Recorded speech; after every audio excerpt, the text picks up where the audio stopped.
Salut à tous, allez on va placer une caméra Octane dans une scène et on va programmer la profondeur de champ, l'ouverture pour avoir cet effet de flou là.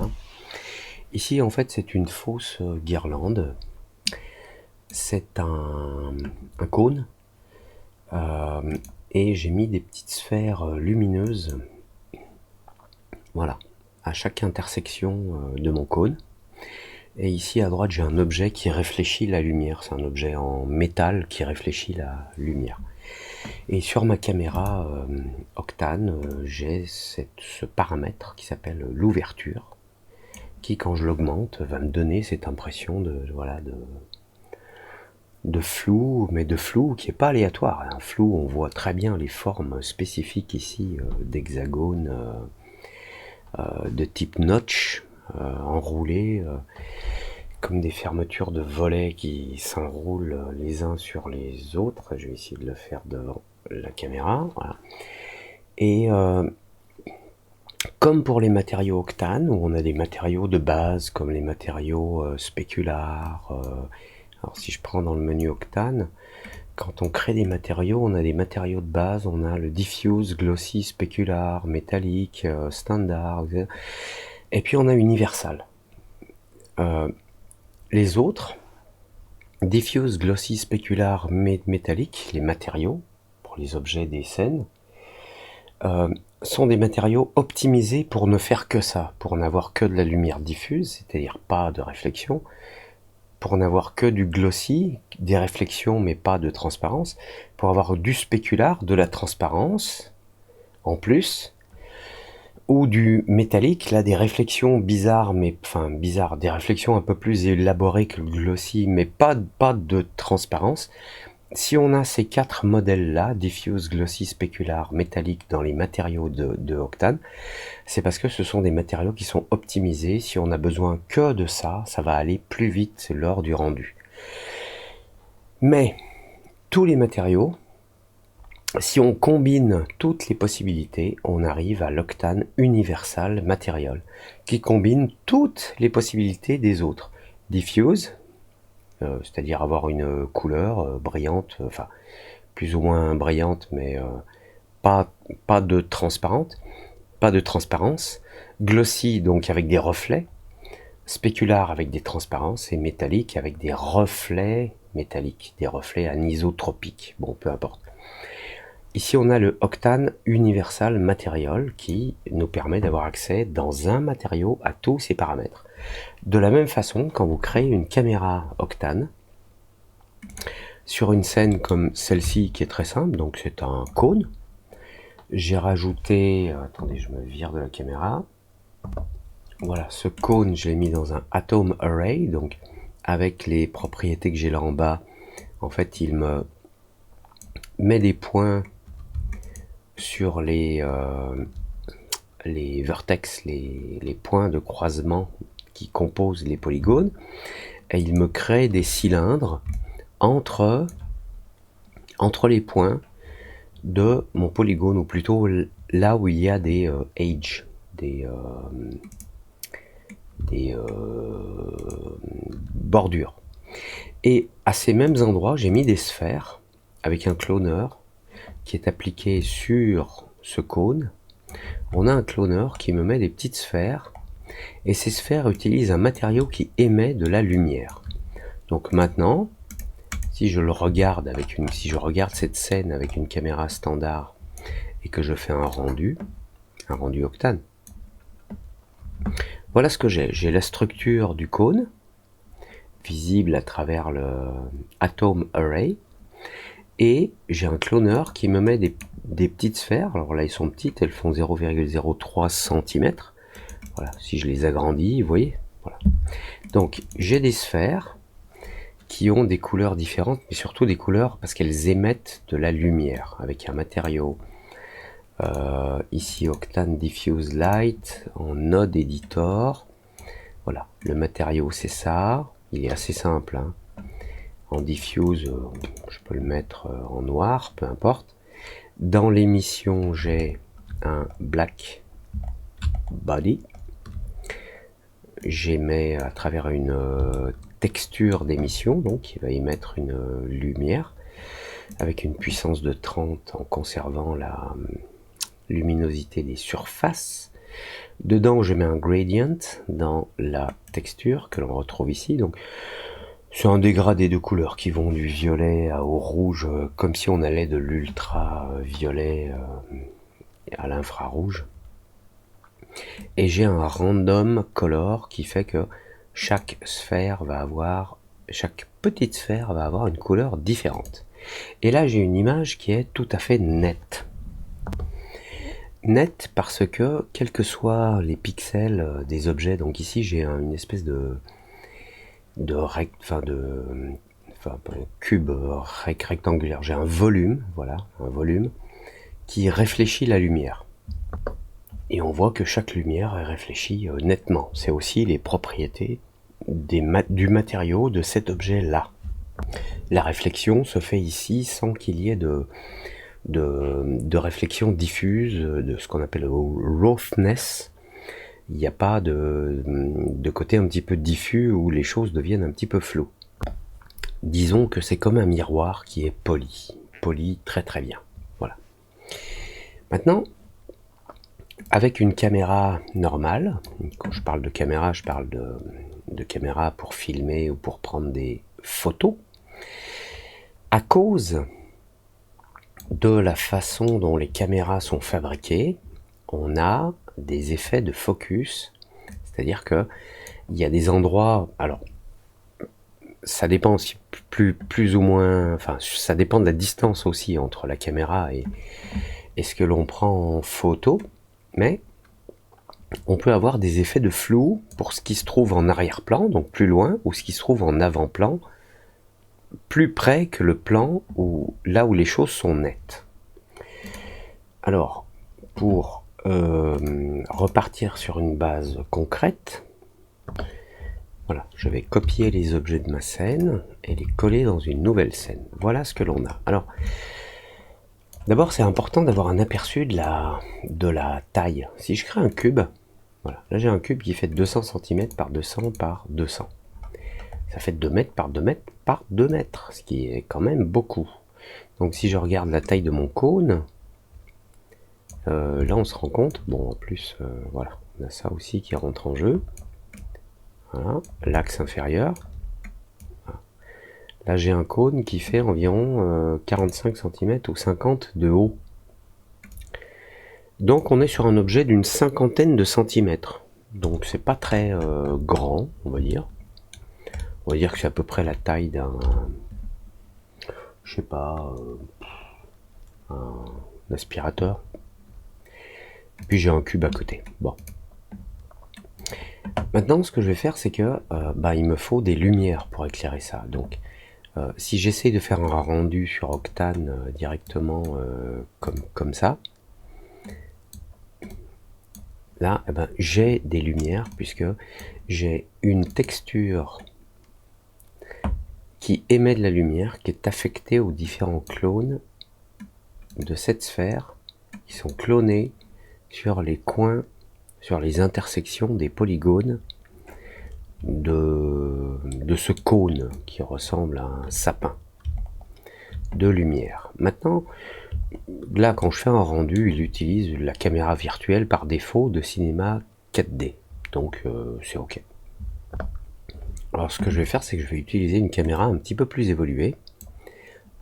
Alors, soit on peut create camera, soit on peut créer une caméra cinéma 4D et lui ajouter un tag de caméra Octane, soit on peut directement ici dans Octane, ici ou là, créer une caméra, là, Octane Camera. Donc on a ici un double objet qui s'est créé. On a une caméra cinéma 4D avec toutes ses propriétés, et dedans on a un tag Octane. Pour l'instant, ça n'est pas la caméra qui est utilisée, puisque cette petite case là, les trois petits coins gris, ne sont pas activés. Ce qui fait que je peux tourner ma vue, je peux même dézoomer, Et dans ma vue en 3D, je peux voir ma caméra. Voilà, la caméra que j'ai créée, elle est censée filmer ça. Maintenant, si je veux voir à travers cette caméra, je clique ici sur ce bouton pour activer cette vue de caméra. Je relance le rendu. Et on a ça. Très bien. Pour l'instant, on voit qu'on n'a pas d'objet plus ou moins flou. Il n'y a pas d'objet où on a l'impression que la distance les rend flous. C'est parce que dans le tag de la caméra par défaut de Octane, dans le Depth of Field, la profondeur de champ, l'autofocus est activé, mais pour l'instant il n'a pas d'importance puisque l'ouverture est à 0. Si j'augmente l'ouverture, on va monter tiens à 3, voilà. Là on voit des choses qui apparaissent en flou. Mais surtout on voit rien en net. Alors pourquoi on voit rien en net? Parce que la fonction autofocus est activée et qu'au milieu de l'image, il fait le focus sur le pixel qui se trouve au milieu de l'image. Et là j'ai bien peur que le pixel qui se trouve au milieu de l'image se trouve dans le... Voilà, il est sur le plan là-bas, derrière. C'est ce point jaune là. Donc il fait un focus automatique ici. Donc tout ce qui est devant, plus proche de la caméra, devient flou, d'autant plus flou que j'augmente l'ouverture. C'est un bel effet. Maintenant, si j'enlève l'autofocus, j'ai un autre paramètre qui apparaît qui s'appelle le focal depth. Là, ce paramètre me permet d'indiquer quelle est la distance où je veux que le focus soit fait. La distance où je veux que le focus soit fait, c'est que la caméra filme un truc, et si je veux que la caméra ici filme et que cet endroit soit net, eh bien il y a une certaine distance. Alors je peux indiquer la distance ici, vous voyez. Alors on était à 0, hein, on était sur un focal depth de 0. Je l'augmente, j'augmente, jusqu'à arriver à peu près ça, ouais, ok. Allez, on va mettre 100 cm. Donc a priori, le début du sapin devrait être net. Je repasse sur la vue de la caméra, donc en cliquant là, sur le petit carré avec les coins gris. Donc effectivement, on a les lumières là qui sont au début de la caméra, enfin, qui sont au début du champ, de la profondeur de champ, qui sont relativement nettes, et celles qui sont loin, on voit cette lumière qui est diffuse en cercle. Et on en profite pour remarquer qu'on a la même chose dans les reflets de cet objet qui se trouve là à droite. Là à droite, si je l'oriente, voilà, pour avoir des reflets, suivant les distances par rapport à la caméra, on a des objets, des reflets plus ou moins nets ou plus ou moins flous. Là on a fixé, on a défini, alors je désactive là la vue de la caméra, je resélectionne la caméra et ici dans le tag Octane Camera, je dis le focal length, donc la longueur de, enfin la distance de la focale se trouve à tel ou tel endroit. Donc focal depth, ça peut être plus ou moins près de la caméra. Alors ce paramètre n'est pas pratique parce qu'il faut le régler à la main ici.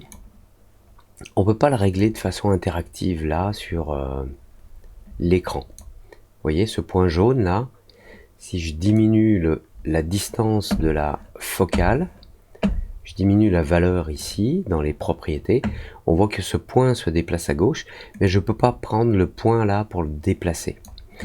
On peut le faire d'une autre façon. Si dans les paramètres du tag de la caméra dans Focal Depth, dans la profondeur de champ, si on a une valeur qui n'est pas de 0, il va prendre la valeur qui est là. Si on a un autofocus, il va calculer la distance entre la caméra et au milieu le premier objet qu'il rencontre. Malheureusement ici le premier objet qu'il rencontre au milieu c'est le plan à peu près ici. Donc c'est un petit peu loin et ça va nous faire un flou. On peut voir ce que ça donne.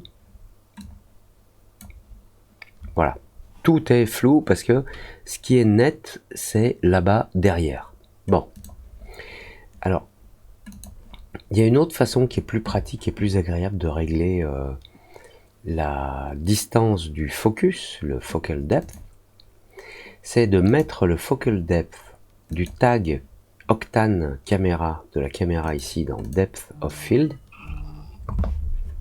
à 0.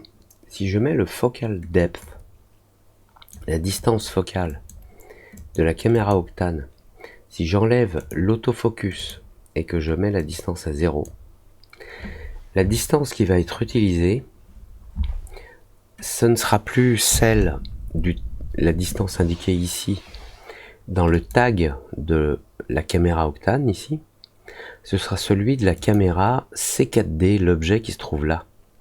Et quand on va sur l'objet Octane, bon il s'appelle Octane Caméra, mais si on le fait à la main, on peut créer une caméra. Donc là il s'appelle simplement caméra, je fais un clic droit, Extensions, Octane Caméra Tag, voilà. Là j'ai une autre caméra avec un tag, voilà, cette caméra orange. C'est une autre caméra, et dans les tags, ici dans le Thin Length,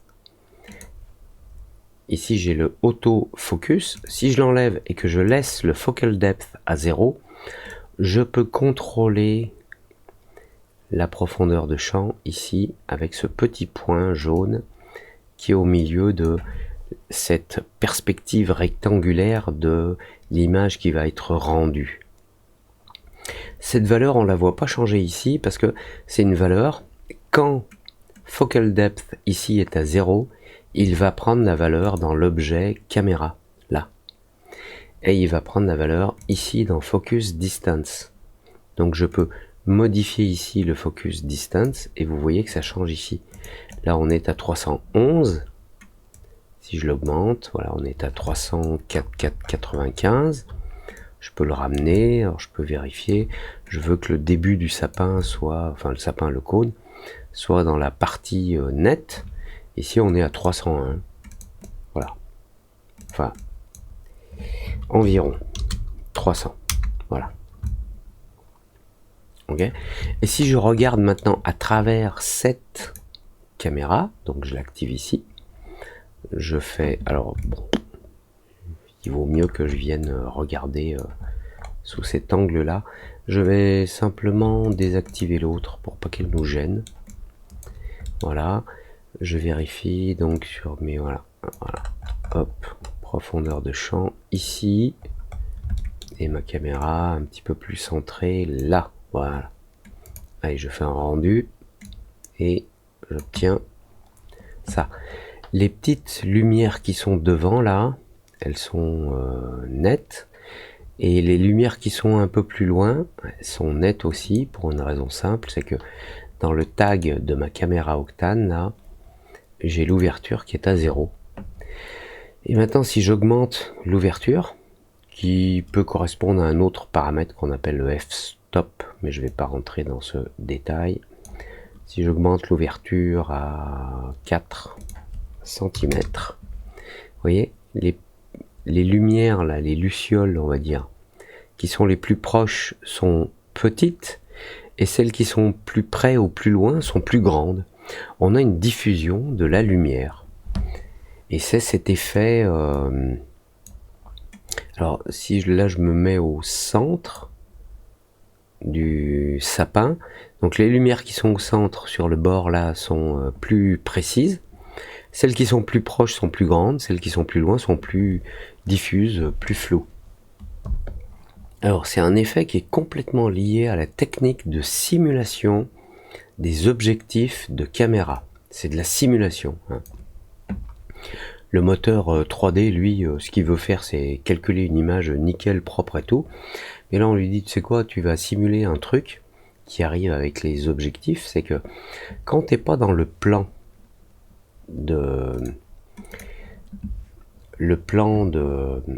du focal depth, ici dans caméra, donc dans le focus distance, dans la distance de la focale, Si tu n'es pas dans ce plan-là, tu es plus ou moins flou. Si tu es dans ce plan-là, tu es net. Alors de quel plan on parle? On parle de ce rectangle-là. On parle de ce même rectangle ici. On parle de ce rectangle-là. On va essayer de le voir en 3D. Donc je vais désactiver la vue de la caméra. On va zoomer ici. On parle de tout ce qui se trouve dans ce plan orange là. Ah, attendez, je vais désactiver le plane dans le viewport. Voilà. Ce rectangle orange qui définit la taille de mon image, tout ce qui est dans ce plan sera considéré comme étant net. Ce qui est plus loin, si j'ai de l'ouverture, ce sera de plus en plus flou, et ce qui est plus près de la caméra sera de plus en plus flou aussi.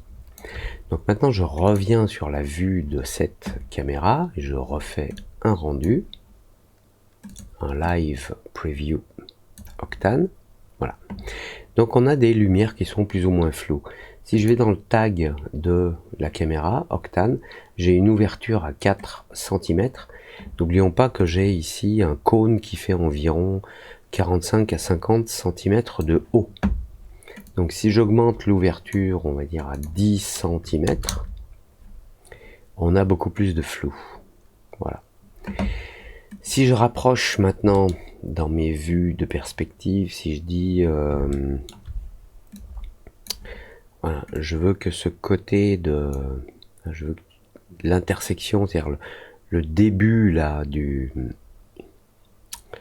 le début du cône soit dans le plan où la focale est nette, on voit que les petites lumières ici sont nettes et les autres sont diffuses, elles sont floues.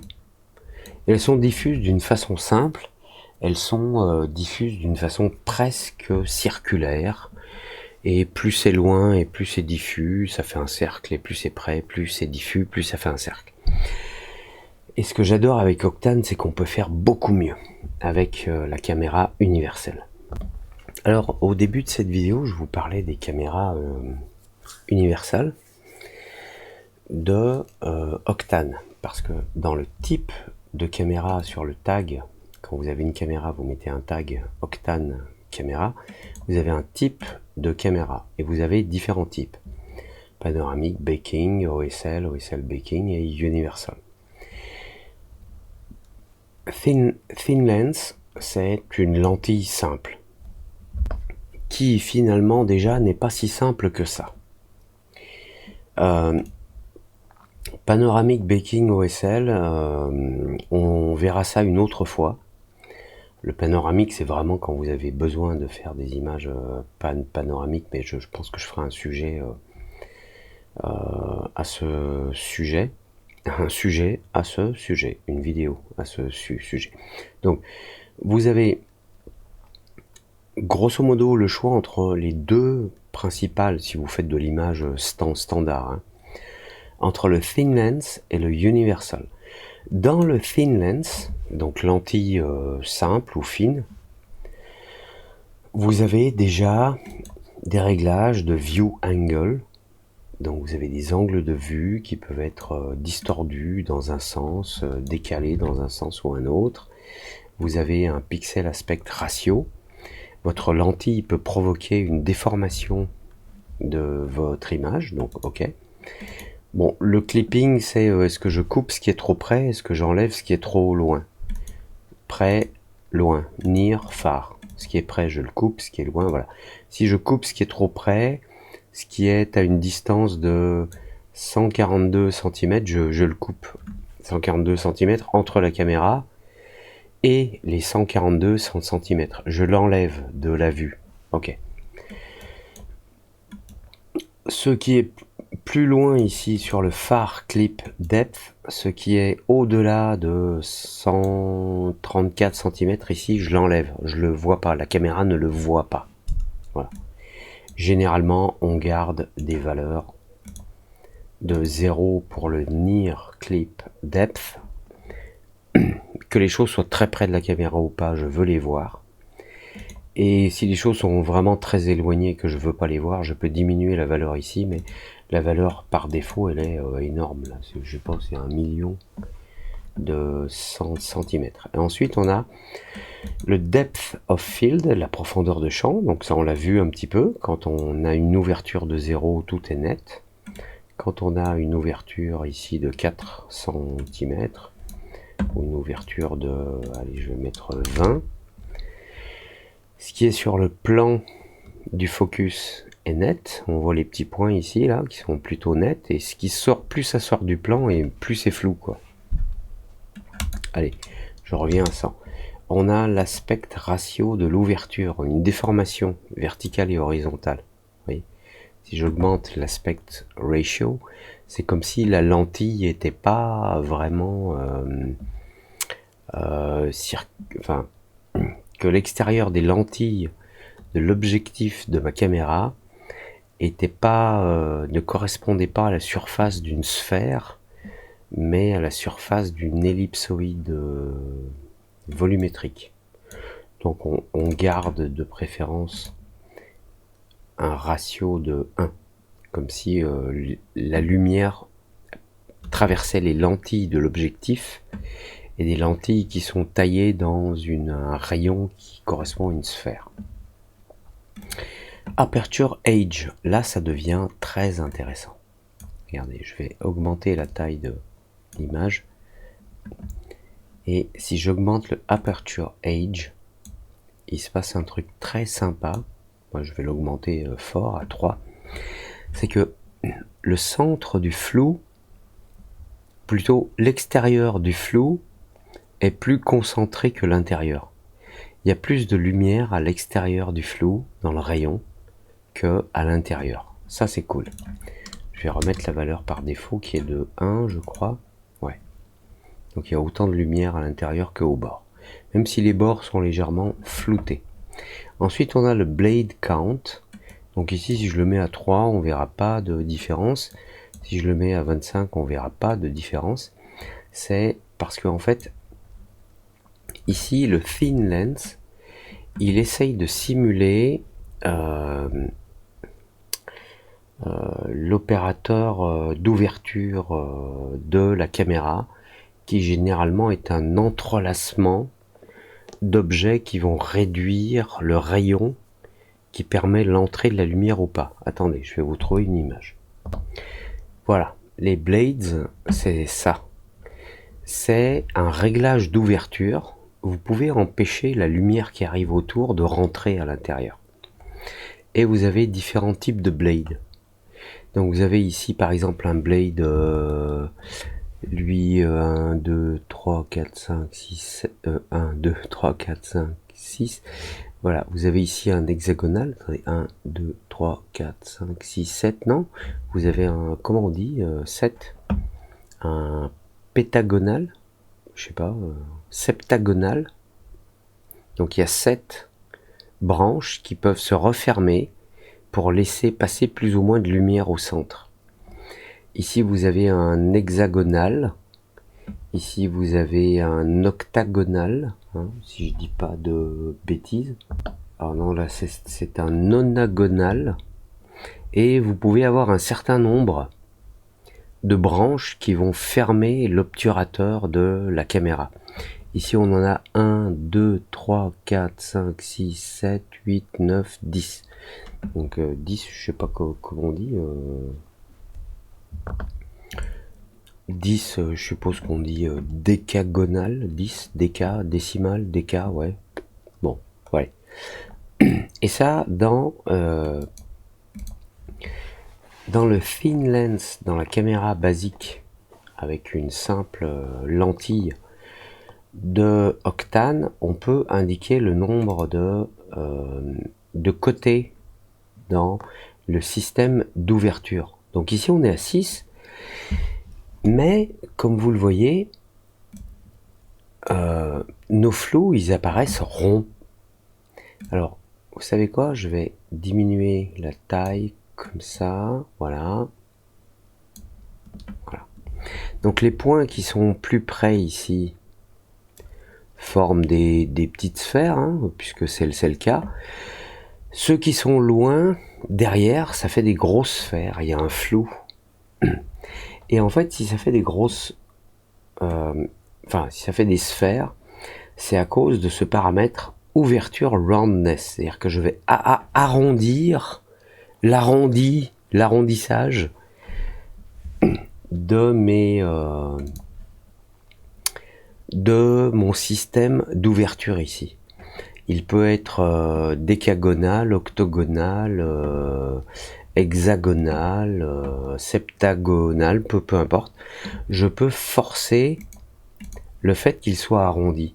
Et là, sur le roundness, sur l'ouverture, il est arrondi à fond. Ça va de 0 à 1, donc il est complètement arrondi.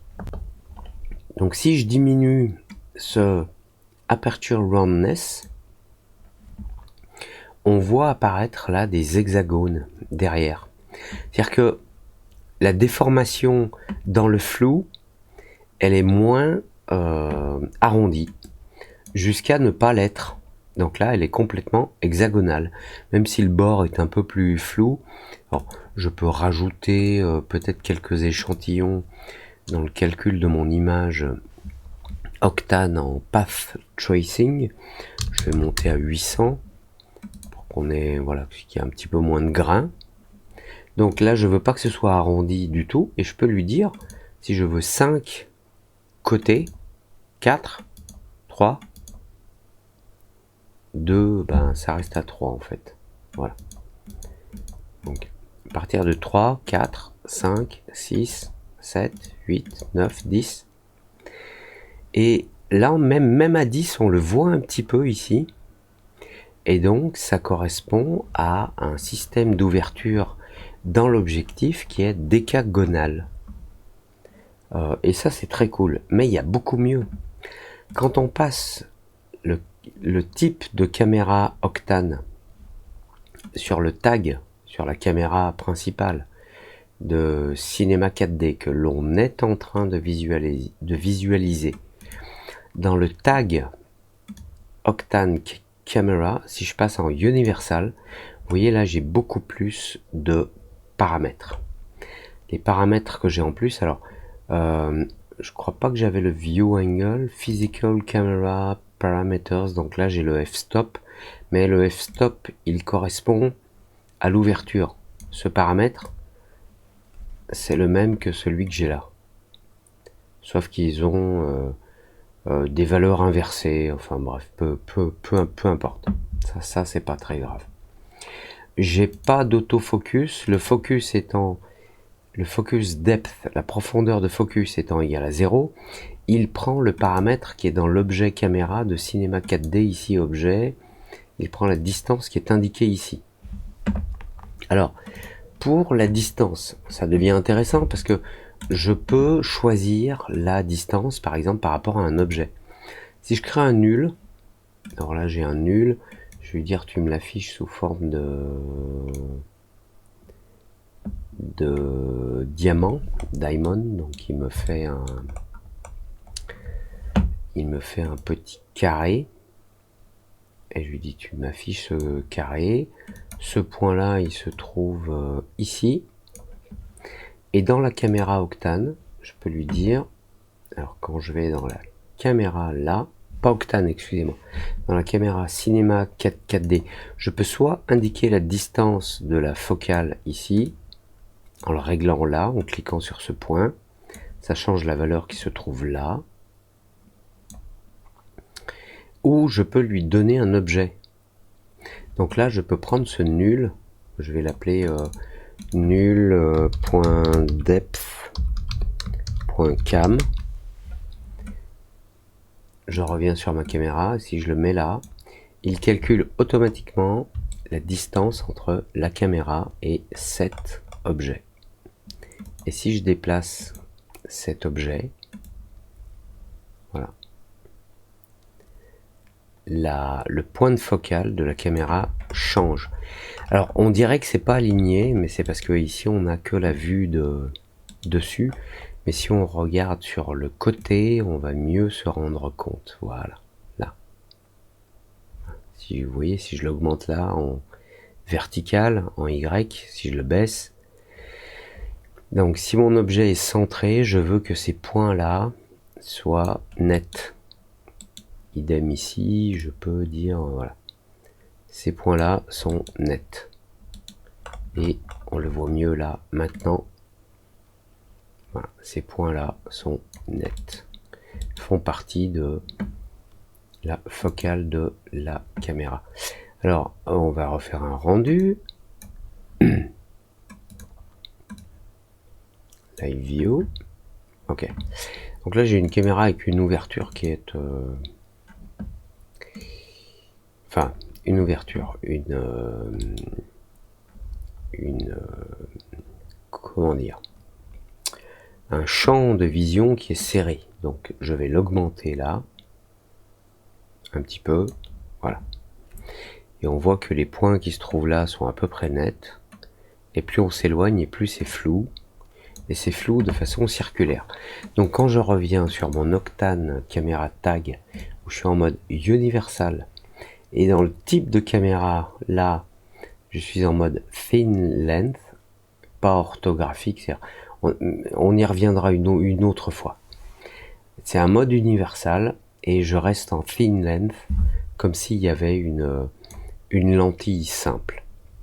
Je peux régler la quantité d'ouverture, que je peux mettre ici à 5. Et dans la déformation, plus c'est loin ou plus c'est près, ça devient flou. Cette déformation, je peux la régler ici dans Aperture Shape. La forme de l'ouverture, c'est ça en fait. L'ouverture peut avoir une certaine forme à l'intérieur là. Le petit trou à travers lequel va se glisser la lumière. Il peut avoir ici 1, 2, 3, 4, 5, 6 côtés, donc hexa, gonal, ou 1, 2, 3, 4, 5, 6, 7, septagonal, ou octogonal, ou 9, je pense que c'est nanogonal. 10, on a vu, c'était décagonal. Et suivant le nombre de notre cercle qui est découpé en un certain nombre de formes, c'est le blade count. Blade, c'est les caches en fait, un petit peu. Si je descends ici à 5, alors il y a une légère différence, mais elle est difficile à voir parce qu'on a toujours un effet de roundness qui est lié à ce qu'on appelle le notch. Alors, le notch, c'est un petit effet de décalage géométrique qui peut arriver quand les lamelles se croisent ici. Elles peuvent se croiser, bon ici on ne le voit pas, mais sur les images que l'on a là, les lamelles se croisent pour former à peu près des points qui dépendent du nombre de blades, de lamelles, qui s'entrecroisent. Et si elles sont bien centrées, ça forme enfin, chaque intersection passe sur un cercle. Ça, c'est cool. Des fois, enfin, parfois, on a un décalage. Mais ici, dans Aperture Shape, la forme de l'ouverture, on est en mode circulaire. Et c'est là où la caméra universelle devient géniale, c'est que on peut utiliser un mode circulaire, on peut utiliser un mode polygonal, lui dire, voilà, j'ai 5 ou 6 ou 7 ou j'ai 8 branches qui se croisent. Et quand les 8 branches se croisent, on a une atténuation de la lumière autour, qui est filtrée par ce système d'ouverture de lamelles qui se croisent. Donc là, j'ai bien 8 côtés. Donc 8, c'est octogonal.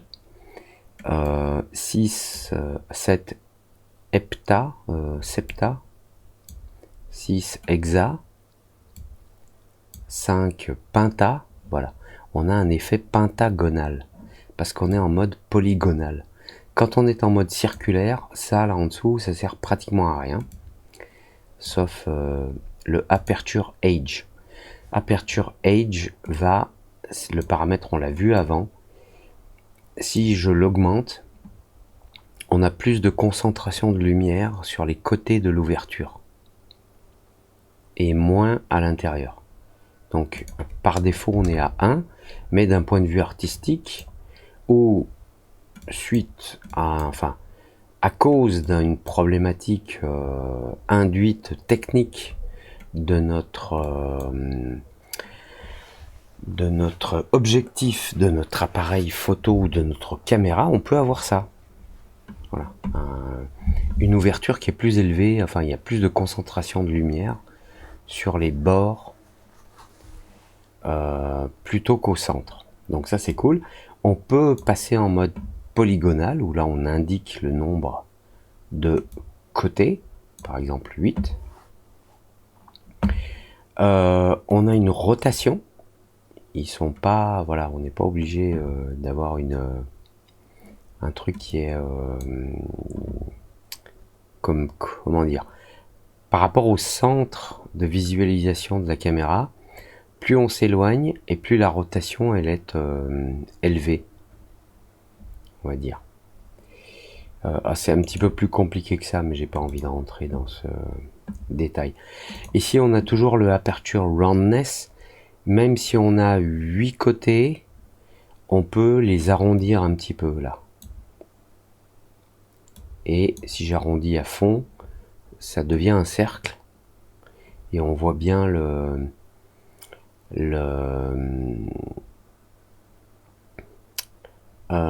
excusez-moi, je trouve plus. Le aperture age, ici, qui fait son travail, où c'est plus dense, la lumière est plus dense autour que au centre. Voilà. Donc si je remets un aperture age à 1, normalement on a autant de lumière au centre que sur les autres surfaces, on va dire. Moi j'aime bien avoir un petit aperture age de 1,4. J'aime bien, ça crée un petit creux de lumière au milieu, même 1,5 ou 1,6. C'est cool. Donc là on est en polygonal 8 et on a un roundness qui est à 1, donc on a arrondi l'ensemble. Si j'enlève l'arrondi, on a bien les polygones à 6 faces, donc des hexagones qui s'affichent dans la diffusion de la lumière. Donc on peut mettre un tout petit peu de roundness pour que ce soit hexagonal, mais que ce soit quand même un petit peu amorti. C'est un petit peu hexagonal, mais avec des coins un petit peu arrondis. Donc ça c'est cool. Central Obstruction. Alors si je dis pas de bêtises, le Central Obstruction ne fonctionne pas en mode polygonal, il faut qu'on passe en mode Notched. Notched, c'est quand on essaye de simuler l'ouverture d'une caméra à travers des petites lames comme ça. Et on peut obtenir des défauts. Je vais cliquer sur See More pour voir si on voit plus d'images. Mais dans certaines circonstances, on peut se retrouver avec des défauts. C'est-à-dire que l'ensemble n'est pas vraiment circulaire. Bon, peu importe, je trouve pas, mais on va pas s'étendre à ce sujet puisqu'on le voit ici. Voilà. Et si je suis passé en mode Notched,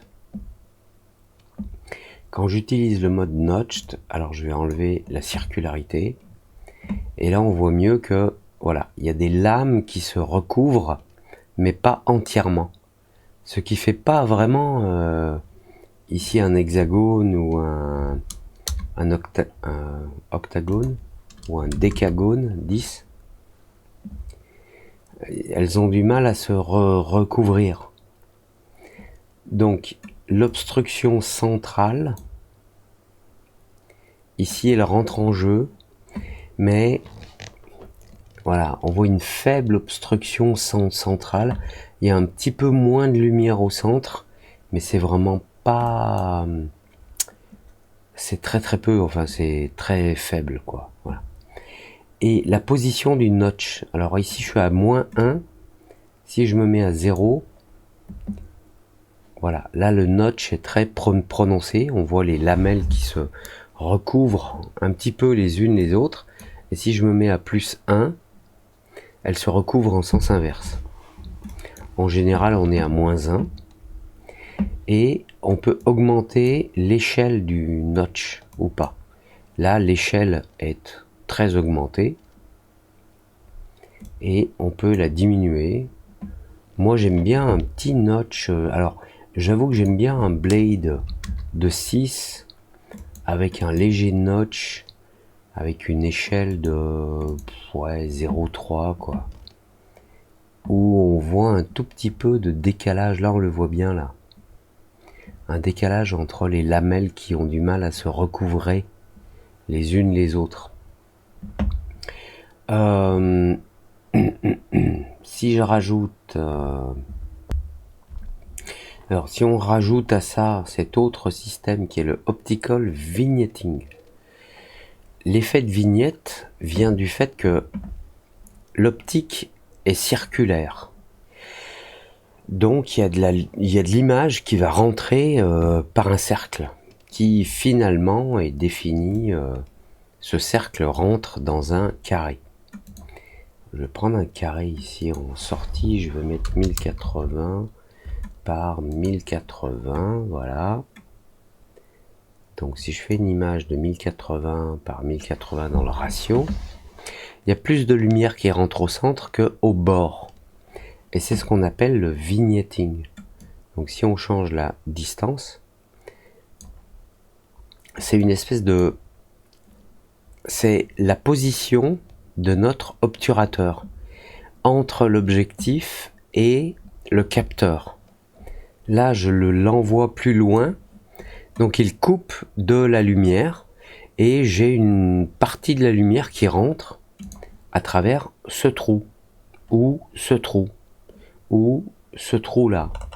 Voilà, enfin peu importe l'ouverture utilisée, j'ai une certaine quantité de lumière qui rentre mais dans ce trou. Et plus je décale ce trou, je l'éloigne de l'objectif ou je le rapproche du capteur, on a cet effet de vignette, c'est-à-dire que autour ça devient sombre. Alors là on le voit pas ou on le voit mal.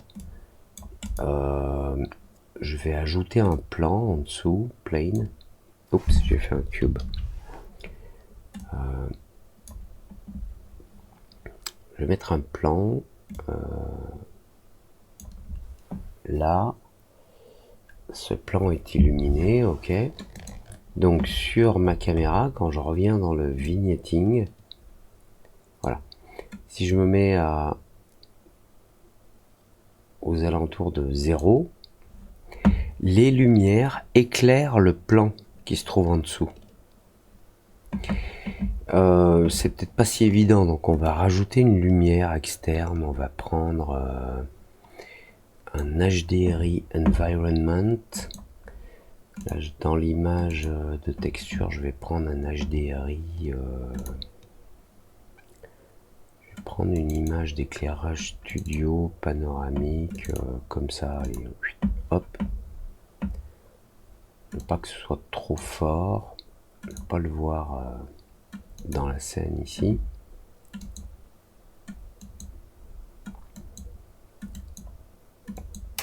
Voilà. J'ai des lumières alentour qui viennent éclairer ma scène qui déjà est éclairée par ces points. Et on voit que les coins sont un petit peu plus sombres.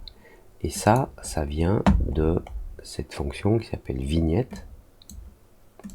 Donc soit je rapproche l'obturateur du capteur de la caméra, soit je l'éloigne, mais dans les deux cas, j'obtiens le même effet.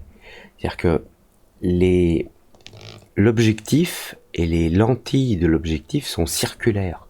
Donc ce qui rentre dans l'appareil photo ou dans la caméra, c'est une image circulaire et nous on va prendre un morceau à l'intérieur.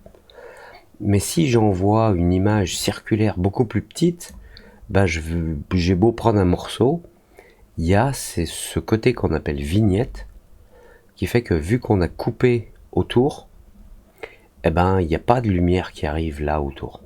Voilà. Et donc, on peut régler la distance de l'obturateur en positif ou en négatif, et on peut augmenter ou diminuer son échelle. Ça peut être intéressant pour avoir des effets qui ressemblent à des caméras un petit peu anciennes, j'ai envie de dire. Je vais remettre ces paramètres par défaut, 0 et 1. Alors on va pas parler du split focus diopter là aujourd'hui. On peut parler des distorsions.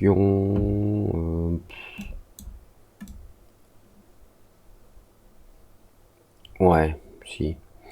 Alors on peut utiliser une texture qui va s'appliquer pour définir quelle est la distorsion qui est obtenue, parce que quand la lumière traverse les lentilles de l'objectif, on peut avoir une distorsion dans un sens, là on le voit, hein. Il y a un côté un petit peu creux là au centre, et si j'augmente le barrel c'est le diamètre du tonneau, si je l'augmente on obtient quelque chose de plus circulaire, vous voyez, il y a une déformation circulaire. Le milieu est bien au milieu, mais dès qu'on s'éloigne du milieu, on ne s'en éloigne pas d'une façon linéaire, on s'en éloigne d'une façon logarithmique qui est définie par le barrel, qui peut aller jusqu'à 1.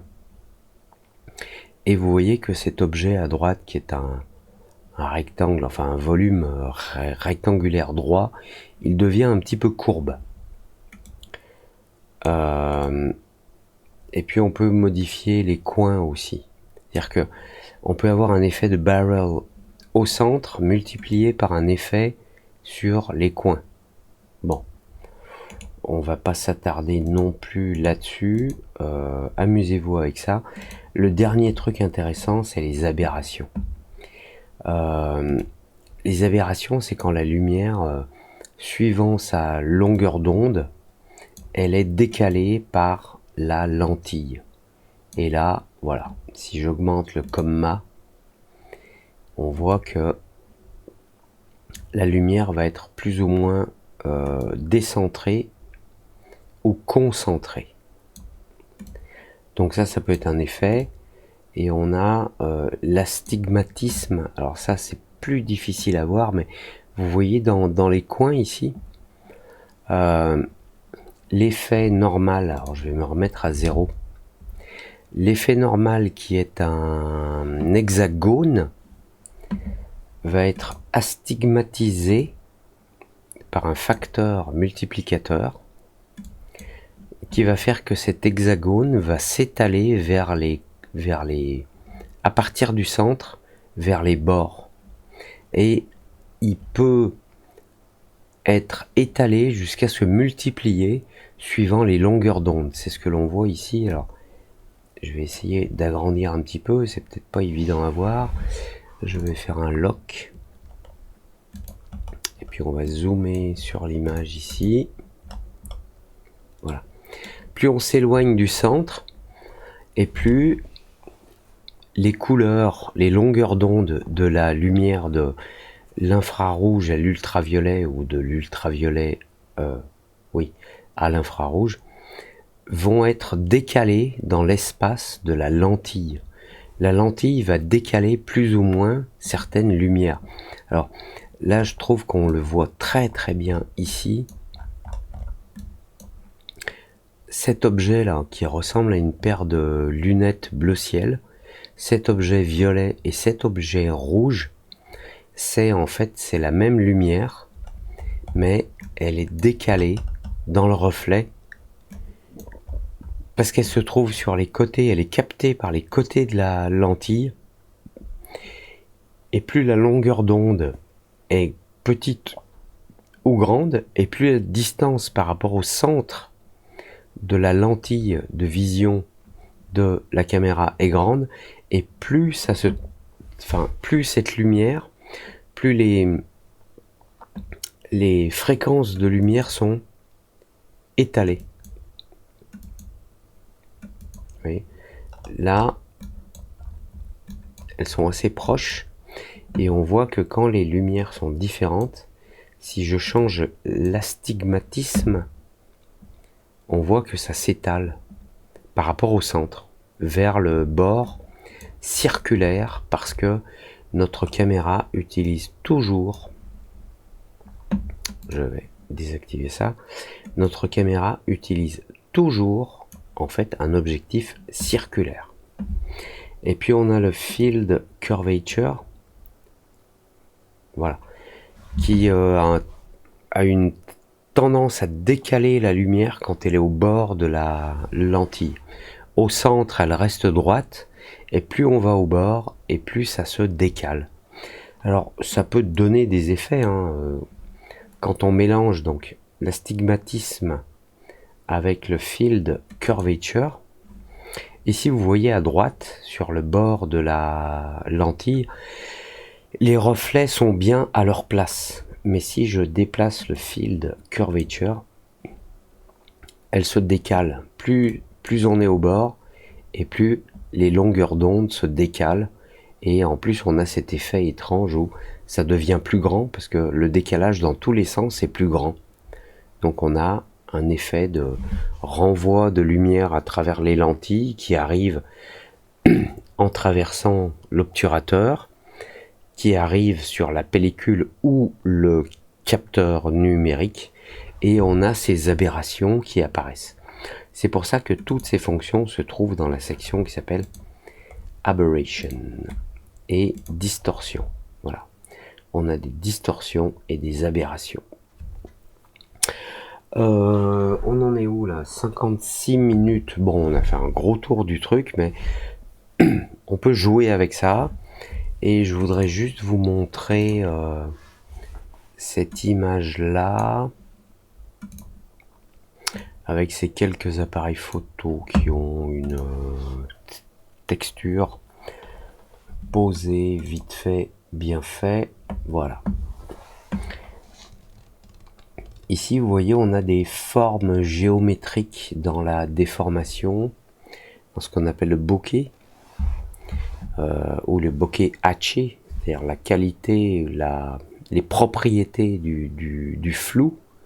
On a ici des propriétés de flou qui sont hexagonales et tout, et il s'avère qu'on peut fabriquer nos propres propriétés. On a vu qu'on pouvait choisir, si on avait un obturateur à trois triangles, à trois faces, à 4, 5, 6, 7, 8, 9, 10, 11, 12, 20, circulaires, plus ou moins nettes, plus ou moins concentrées, avec une concentration de lumière autour ou pas.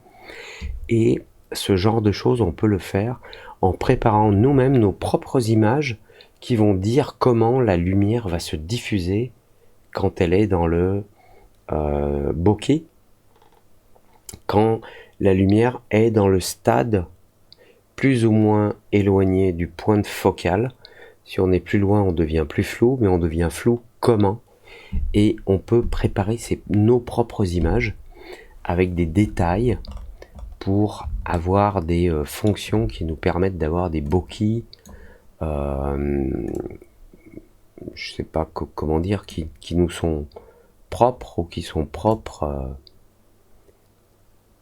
à la scène que l'on est en train de préparer. On peut faire en sorte que ces effets de bokeh haché, leurs propriétés, aient la gueule que l'on veut qu'elles aient. Donc je vais faire un petit sujet après celui-ci au sujet de ça. Bon, j'espère que c'était pas trop compliqué. Comme d'habitude, si vous avez aimé, vous aimez. Si vous aimez pas, vous aimez pas. Si vous aimez pas, un commentaire. Si vous aimez aussi, un petit merci, c'est cool. Et puis un petit lien avec, si vous voulez faire un petit don pour m'aider à payer les licences des logiciels sur lesquels je vous fais des tutos et des démos. Sur ce, je vous salue. On se retrouve très vite pour voir comment on fait nos propres bokeh haché. Ciao!